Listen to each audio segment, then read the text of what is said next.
Here's another DAC security breach in action.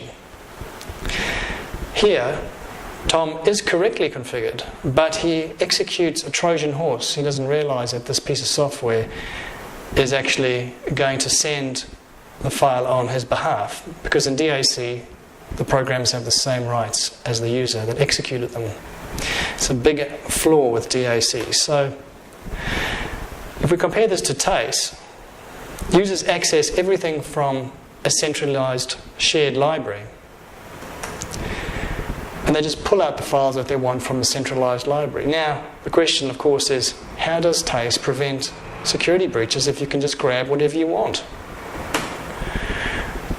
Well, TACE uses the infoscope, and here's a picture of the infoscope here. On the left, there's all the information that's going to be stored in the infoscope, and above here, we have the authorized devices and the authorized persons below that can access that information. Now, this works in tandem with where the files are actually stored in the user's directory. The organization starts with a single infoscope containing everything, but there's no devices and there's no people inside it.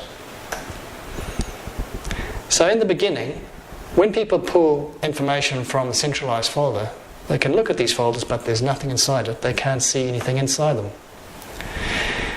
So the administrator can add infoscopes as they go to create access as needed. Infoscopes can actually simulate the DAC, the MAC, the RBAC and Bell LaPadula and other systems just by the way they're configured without their limitations. Now, role-based infoscopes can emulate RBAC, access control. Here we have an example of customer service role. You might have a number of employees that are customer service personnel, and they can simply get added to the authorized persons entry. Then those people will naturally have access to the files in their library.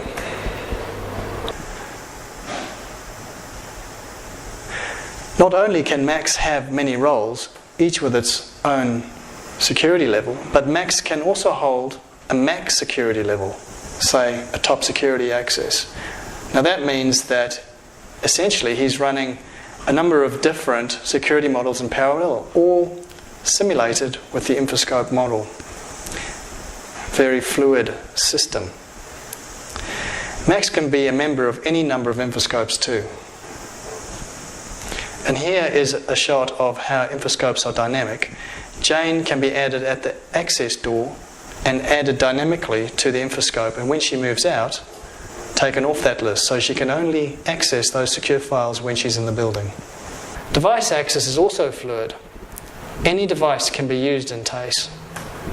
Now, Sam, on the train, can still send and copy confidential files when using a compromised device. Now, that's very different from today, and the reason is that only people who are authorized can see those files. So when Sam actually copies that file, he himself won't be able to see the contents of the folder.